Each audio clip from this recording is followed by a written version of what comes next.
Commissioning is the final step in the installation of any Enphase system. The only tool to commission an Enphase system is the Enphase installer app. The app is downloaded onto the smartphone or tablet from the user's app store.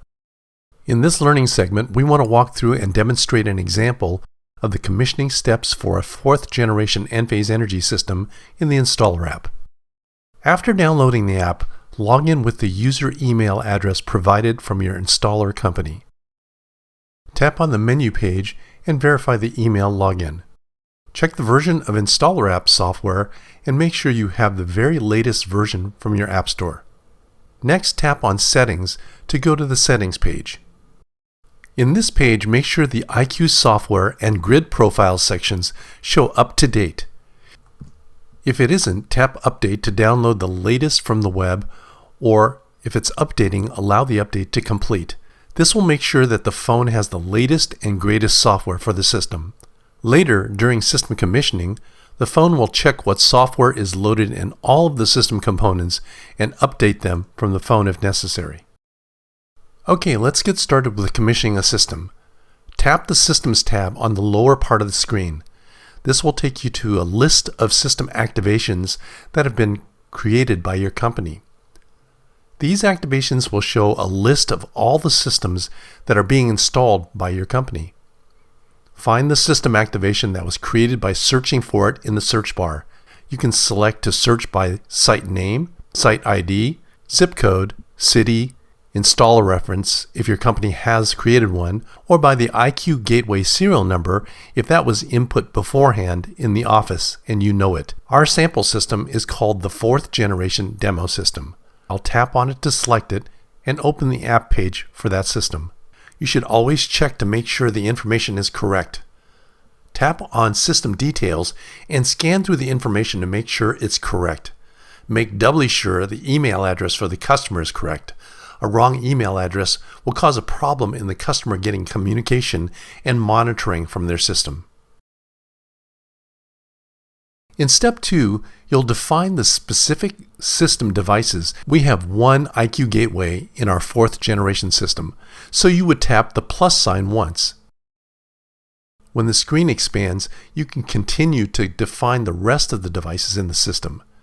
We have 10 microinverters, so you can tap the plus sign 10 times or use a shortcut and tap the number field and just type in the specific number I want, in this case 10.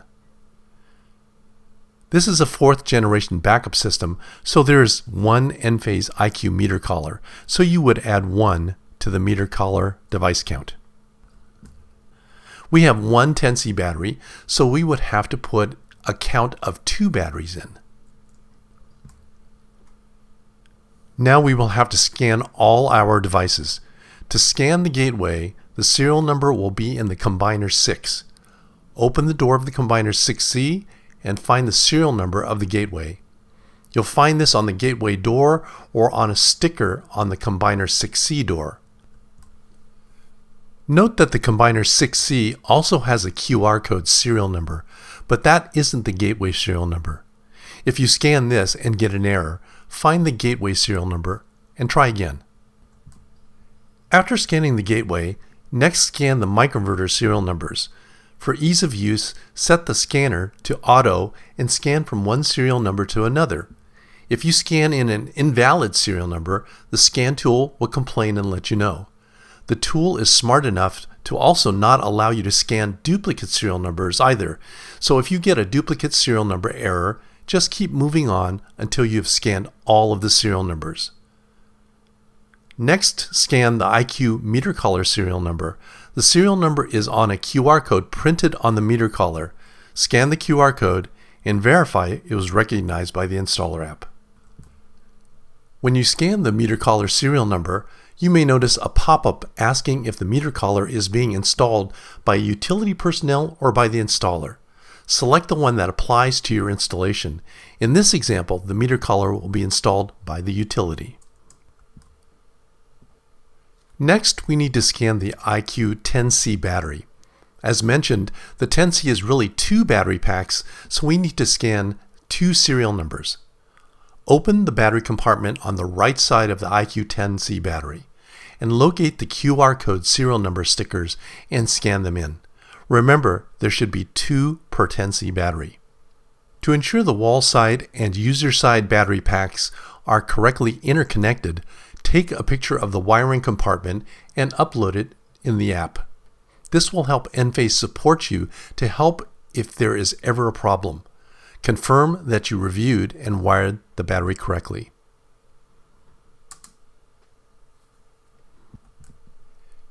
Okay, it's almost time to power on the system.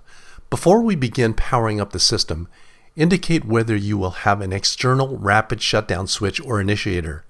If you're going to use the PV aggregate breaker in the combiner 6C as the initiator, then there isn't anything external. If you are going to use any kind of external disconnect, please indicate it here. Okay, it's now time to energize the system. The app will guide and remind you of what you need to remember to do. First, turn on the DC switches on the batteries. To turn on the battery, push both switches either one at a time or both at the same time. Both ways will work. Push the buttons for at least 5 seconds and then release.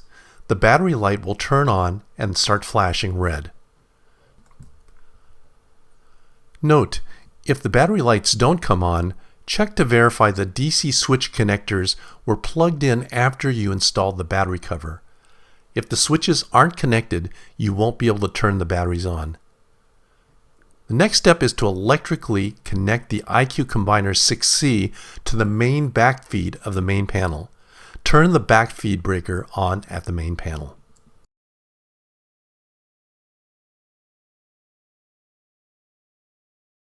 Next, connect PV and solar by turning on the PV branch circuit breakers and the storage branch circuit breakers. Turn on any external disconnects, like any external rapid shutdown initiators, and then finally, turn on the PV aggregate breaker.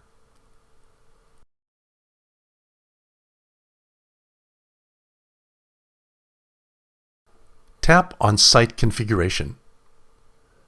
You'll notice some fields are set by default based on your system configuration.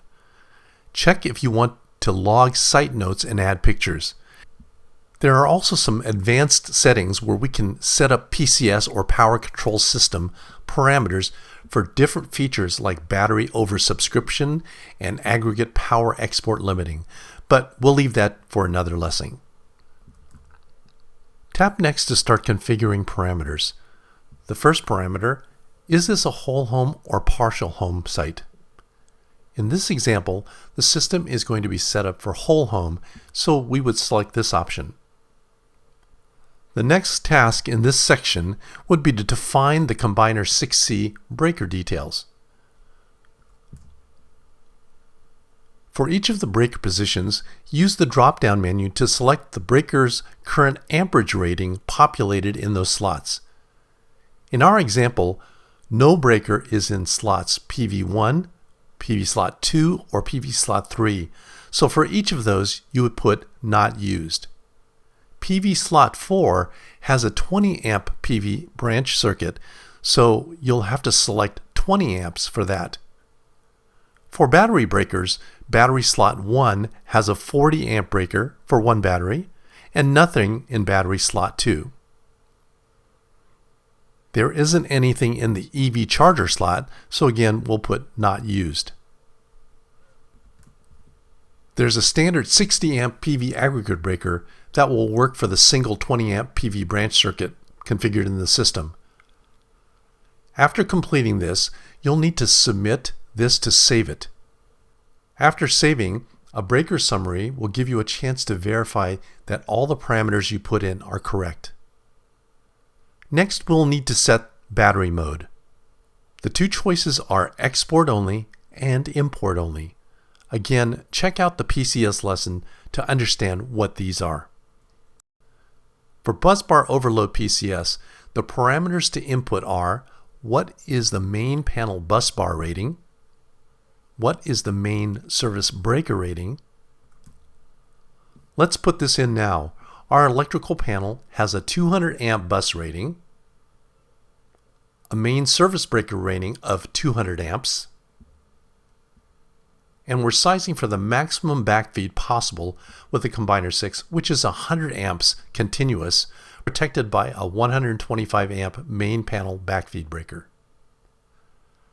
In this case, since we have put a maximum, a warning tells us that if we have a fully loaded PV system with up to 100 amps of continuous solar and 120 amps continuous of batteries, the system may limit my PV and battery power to 100 amps maximum.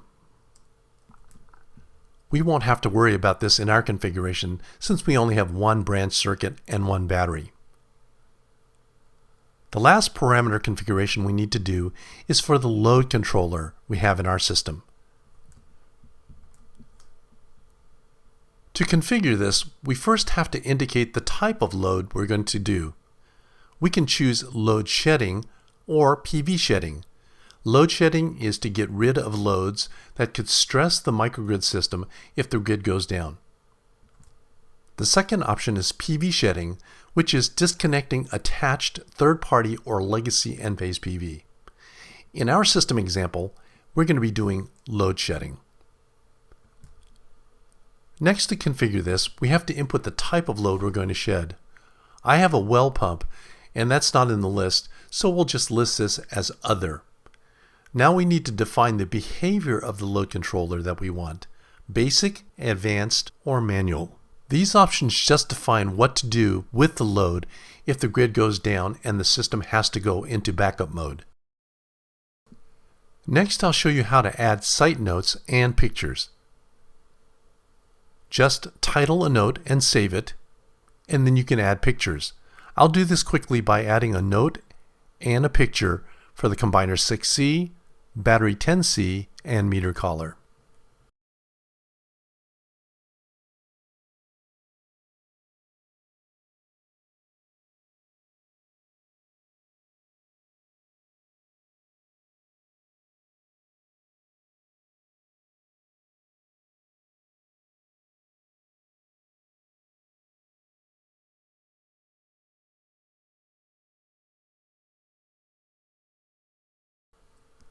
The next step in the commissioning app is step 3, connectivity. In this section, we connect the phone with the gateway and program it. This will all be done with Wi-Fi and Bluetooth. To connect the phone and the gateway together so that they can communicate, we'll have to use a function called AP mode, which is access point mode, in the gateway.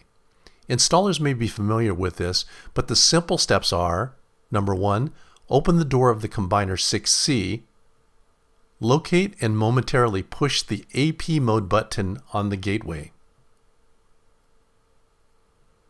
Next, try to keep the phone in range to ensure you have a good wireless signal.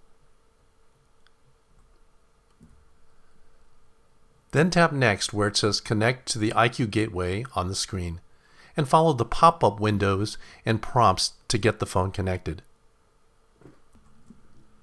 Once the phone is connected and communicating with the gateway, proceed to step 4 in the app, which is the provisioning step. Provisioning is the step of programming all of the information from the phone into the system. Tap Provision to begin the process. The app will perform some pre-provisioning checks to verify that the system has all it needs to complete this process. If any of the pre-checks stops, it will block you from proceeding. If this happens, a Resolve button will appear, which will inform you of what you might need to do to take care of the blocker. Verify that the battery is on. If not, turn it on by pushing the 2 buttons on each battery for 5 seconds and releasing. When the system is successfully provisioned, a provisioned message will appear next to each device. If significant time elapses and provisioning does not complete, check all control wire cabling between devices and retry this step. Remember that the IQ meter collar is on a separate control network than the battery control network, which has their own control cable. If the meter collar does not provision, check the control wire connections and wiring between the meter collar and the Combiner 6C, And if the batteries are not successfully provisioning, check the control cable wiring between all battery segments and the combiner 6C. When all of the devices are successfully commissioned, you're ready to move to step 5, which is system validation. In this step, we put the system through operational testing to make sure it operates as it's supposed to. Tap Next to move to the validation step. The app will guide you through the process of setting up production, storage, and load control metering, and then testing the system. To set up the production meter, select either Expert or Guided mode. Guided mode is more directive, and Expert mode is more automated. In Expert, the system will check for proper meter readings.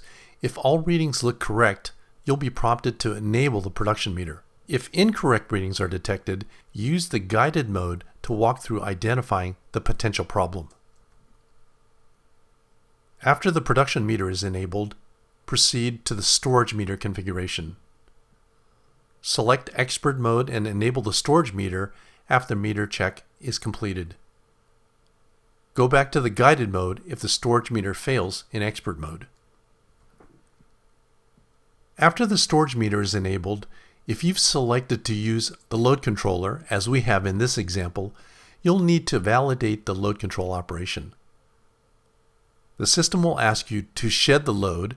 Tap Yes. The load controller will then disconnect the connected loads by opening the relay. The load controller will then reconnect the loads after the test and indicate the load controller was validated. The next task in this section will be functional validation. In this step, the system will take the system off-grid, verify that batteries and solar are supporting loads, and then reconnect the grid. Tap Functional Validation on the screen to continue. The system will perform a series of validation pre-checks to verify the system is ready for the test. If any of the pre-check steps fail, the functional validation will be blocked. After the pre-checks complete successfully, tap Start Functional Validation. Follow the prompts and guidance to complete functional validation. Ensure there are active loads in the main or backup panel and tapping Go Off-Grid to transition the system to off-grid. Confirm that the system went off-grid and that backup loads are still operating. Switch on additional loads in the main or backup loads panel. Now click On Grid to transition back to the utility. After the system successfully goes back on grid, the functional validation is complete and installers can download a summary report and perform a walkthrough with the customer. At the end of the commissioning, you'll be asked whether or not you have PTO, permission to operate, for the system or not. If you input yes, the system will continue to operate as normal. If you input no, you don't have permission to operate, you'll be able to tell the system to disable solar, storage, or both electronically. Both can then be remotely re-enabled after permission to operate is granted. After completing functional validation, the system is fully validated and ready to go. If there are any software updates that need to be downloaded and loaded into the system, this will be done afterwards and the installer can leave. You can now generate your summary report and go through a home order walkthrough.